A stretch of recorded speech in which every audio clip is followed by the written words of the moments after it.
Hello students, আশা করি তোমরা ভালো আছো। আমিও ভালো আছি। আমি তোমাদের ডালিয়া ম্যাম চলে এলাম তোমাদের third semester major Bengali online class নিয়ে। আজ প্রথম ক্লাস আমার তোমাদের।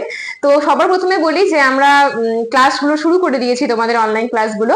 তো যারা আমাদের সঙ্গে বাংলা দেখতে পাচ্ছ, NBU third semester major Bengali online ক্লাসে যারা আমার সঙ্গে যুক্ত হতে চাইছো বাংলা ক্লাসে, তারা অবশ্যই কিন্তু আমার সঙ্গে যুক্ত হয়ে যাও। আমার সাথে যুক্ত হতে তোমাদেরকে আগে অ্যাডমিশন হতে হবে আমাদের সেন্টারে। আমাদের সেন্টারের নাম জ্ঞানজ্যোতি কোচিং সেন্টার। এখানে আমাদের নাম্বার দেওয়া আছে, দেখো আমি নাম্বারটা তোমাদের সঙ্গে শেয়ার করছি। মাত্র 1199 তোমাদের এবার কোর্স ফিস। এর মধ্যে তোমরা পেয়ে যাচ্ছ পুরো প্যাকেজ, যা কিছু নোটস, অনলাইন ক্লাস, সমস্ত কিছু। তাহলে চলো, আমাদের ক্লাসের যে যোগাযোগ নাম্বার রয়েছে সেটা হচ্ছে 6295916282, আরেকটি নাম্বার 7076398606। এই দুটো নাম্বারে তোমরা ফোন করে চট জলদি অ্যাডমিশন হয়ে যাও এবং আমার সঙ্গে যুক্ত হয়ে যাও অনলাইন ক্লাসে। চলো তাহলে আজকে আমার তোমাদের যে প্রথম ক্লাসটা রয়েছে, এটা আমি তোমাদের নেব তোমাদের সিলেবাসের মেজর 5 থেকে। ঠিক আছে, মেজর 5 এর সিলেবাসে তোমাদের রয়েছে চণ্ডীমঙ্গল, মুকুন্দরাম চক্রবর্তীর লেখা, আথেটিক খণ্ড। তো আমি ডিরেক্ট তোমাদের আজকে খণ্ড আলোচনা করব না।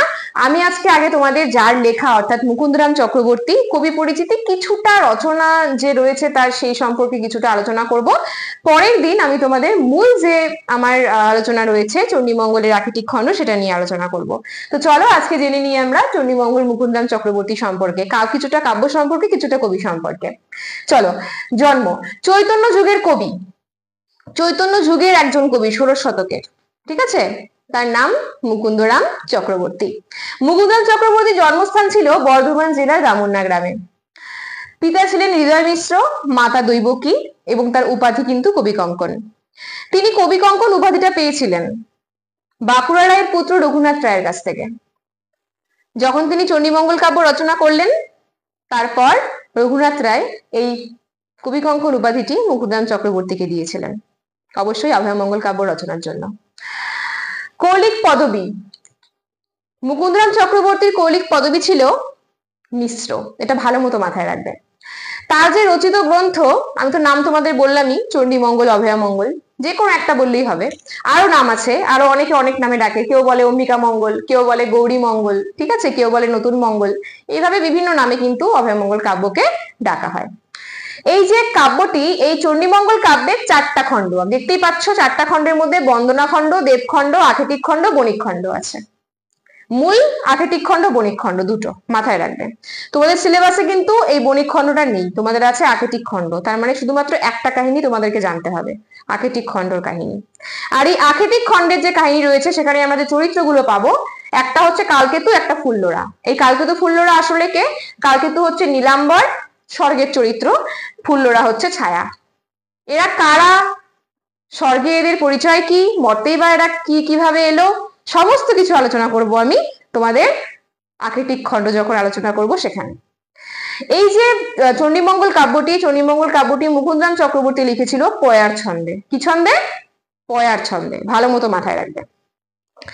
এবার চলে আসি, এই যে এই পুরো ঘটনাটাতে তোমাদের সামনে আজকে আলোচনা করলাম। তোমরা দেখতে পাচ্ছ এখানে কিন্তু কবি পরিচিতি দেওয়া শুধুমাত্র, ঠিক আছে, আর কিন্তু সেরকম কোনো কিছু এখানে নেই। বলে রাখি, চণ্ডীমঙ্গল কাব্যের অনেকজন কবি ছিল। আদি কবি আমরা যেরকম বলে থাকি মানিক দত্তকে, কিন্তু শ্রেষ্ঠ কবি কিন্তু আমাদের কবি কঙ্কন মুকুন্দরাম চক্রবর্তী। ভালো মতো মাথায় রাখতে হবে। তাহলে আজকে আমি তোমাদের সামনে তোমাদের থার্ড সেমিস্টার মেজর বেঙ্গলির মেজর 5 থেকে মুকুন্দরাম চক্রবর্তী এবং তার অভয়মঙ্গল কাব্য সম্পর্কে কয়েকটা তথ্য তুলে ধরলাম। আমার ক্লাস যদি তোমাদের ভালো লেগে থাকে তাহলে অবশ্যই একটা লাইক, কমেন্ট, শেয়ার করে আমার পাশে থেকো। কমেন্ট বক্সে জানিও যে আমার ক্লাস তোমাদের কেমন লাগছে।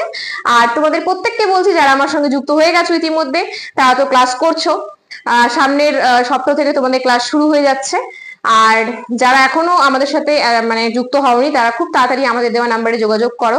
প্রথম থেকে ক্লাসগুলোতে থাকো, তোমরাই উপকৃত হবে। সিলেবাস কিন্তু তোমাদের মোটামুটি ভালোই রয়েছে, তো টাইম লাগবে, তাই প্রথম থেকেই থাকো ক্লাসে। আর এই যে আজকে আমি এটা আলোচনা করলাম, এটা হচ্ছে আমার ধরে রাখো একটা প্রাথমিক আলোচনা চণ্ডীমঙ্গল কাব্য থেকে। এর পরের দিন আমি তোমাদের চণ্ডীমঙ্গলের যে আথেটিক খণ্ড আছে সেটা নিয়ে আলোচনা করবো। এই ক্লাসটা একটু বড় হবে, দীর্ঘ হবে, কেননা কাহিনীটা আমি তোমাদের সামনে তুলে ধরবো সংক্ষেপে। তাহলে তোমাদের আমি আরেকবার নাম্বারটা শেয়ার করছি আমাদের সেন্টারে, সেটা হচ্ছে 6295916282, আইটি নাম্বার 7076398606। আর আবারও বলছি, যারা এখনো চ্যানেলটা সাবস্ক্রাইব করোনি অবশ্যই চ্যানেলটা সাবস্ক্রাইব করে পাশে থাকা বেল আইকন প্রেস করে নোটিফিকেশন অল করে রাখো, তাহলে আমাদের প্রত্যেকটা চ্যানেলে ভিডিও সবার আগে তোমাদের কাছে যাবে নোটিফিকেশন রূপে। ঠিক আছে, তাহলে আজকের ক্লাস এত পর্যন্তই। দেখা হচ্ছে নেক্সট ক্লাসে আরো একটি নতুন ভিডিও নিয়ে। সুস্থ থাকো, ভালো থাকো, আমাদের চ্যানেলকে ভালোবেসে আমাদের সাথে থাকো। ধন্যবাদ।